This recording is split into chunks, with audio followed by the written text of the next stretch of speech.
Jasmine Jafar Gabri ഒക്കെ ഇപ്പൊ ഭയങ്കര എന്താ പറയാ ട്രെൻഡിങ്ങിലാണ്. എന്താണ് അവര് അവിടെ എന്താ നടക്കുന്നതെന്നും പുറത്തുണ്ടായാലും ബിഗ് ബോസ് ഒരിക്കലും സ്ക്രിപ്റ്റ് അല്ലാത്തതുകൊണ്ട് അവർക്കൊന്നും മനസ്സിലാവാത്ത പ്രശ്നമാണ്. കാര്യം ജെന്യൂനാണല്ലോ എല്ലാരും തന്നെ. എല്ലാവർക്കും ഡിഫറെന്റ് ക്യാരക്ടേഴ്സ് ആണ്. ജെന്യൂൻ ആണെന്ന് നമ്മളാണ് തീരുമാനിക്കുന്നത്, നമ്മളല്ല തീരുമാനിക്കുന്നത്, ജനങ്ങളാണ് തീരുമാനിക്കുന്നത് ആര് ജെന്യൂൻ. അതിൽ ജെന്യൂൻ ആയിട്ട് ഒരാൾ ജയിക്കും.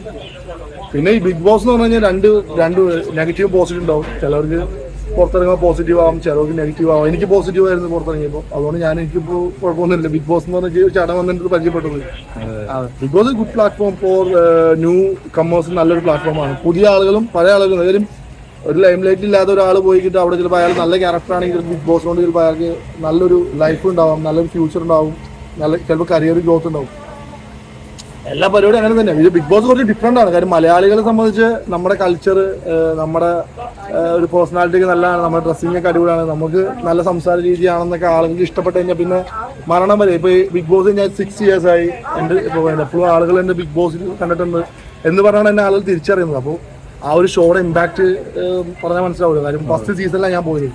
അപ്പോൾ ആളുകൾ തിരിച്ചറിയുന്നത് ഭാഗ്യമല്ല. ബിഗ് ബോസിനെ കൊണ്ട് തിരിച്ചറിയുന്നുണ്ടെങ്കിൽ ബിഗ് ബോസ് എന്ന് പറഞ്ഞ ആ ഒരു പ്ലാറ്റ്ഫോം കിടലാണ്.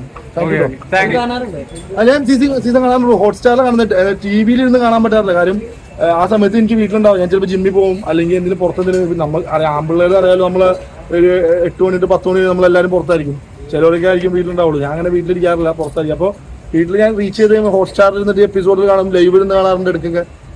കാര്യം നമ്മളെന്താ പറയുക, നമ്മൾ അറിയുന്ന ഒരാളുകളുടെ സംസാരവും അവരുടെ ഭക്ഷണം കഴിക്കുന്നതൊക്കെ നമ്മൾ TV-യിൽ കാണല്ലോ. നല്ല രസമുള്ള പരിപാടിയാണ്, അത് എൻജോയ് ചെയ്യുന്ന ആളുകൾക്ക്. പക്ഷേ ബിഗ് ബോസ് ഇഷ്ടമില്ലാത്ത ഒരുപാട് ആൾക്കാരുണ്ട്.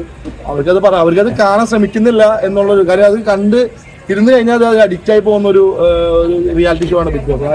കാണുന്നവർക്ക് മനസ്സിലാക്കാൻ പറ്റും.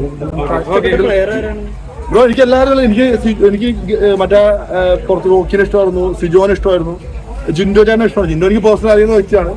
പിന്നെ അങ്ങനെ ഇഷ്ടക്കുറവെന്നല്ല, എല്ലാവരും ഇഷ്ടമാണ്. കാര്യം ഇഷ്ടക്കുറവ് ആരോടും ഇല്ല. കാര്യം എല്ലാവർക്കും ഓരോ ക്യാരക്ടേഴ്സ് ആണല്ലോ. അപ്പൊ ചില ആളുകളോട് നമുക്ക് ജനങ്ങളാണല്ലോ പലവരും. പിന്നെ നമ്മുടെ സോഷ്യൽ മീഡിയ ആണ് ആളുകളെ പൊക്കുന്നതും താത്തുന്നതൊക്കെ. എന്തായാലും ഈ ഒരു സീസൺ അടിപൊളി സീസണാണ്. കാര്യം ഒരുപാട് കണ്ടന്റുകളൊക്കെ, അല്ലെങ്കിൽ ഒരുപാട് ഇങ്ങനെ ഈ സ്മോൾ കട്ട്സ് ഒക്കെ ഇങ്ങനെ യൂട്യൂബിലും ഇൻസ്റ്റാഗ്രാമിലും കാണുന്നുണ്ട്. അപ്പൊ അതിൻ്റെ അടുത്തും സീസൺ അടിപൊളിയായിട്ട് പോകുന്നുണ്ടെന്നാണ്. അപ്പൊ നമ്മളൊക്കെ ചെയ്തപ്പോൾ ലൈവ് ഉണ്ടായിരുന്നില്ല. ഇപ്പൊ ലൈവ് ഒക്കെ ഉള്ളതുകൊണ്ട് ഒരുപാട് നല്ല നല്ല കണ്ടന്റുകളുണ്ട്. താങ്ക്സ് കേട്ടോ.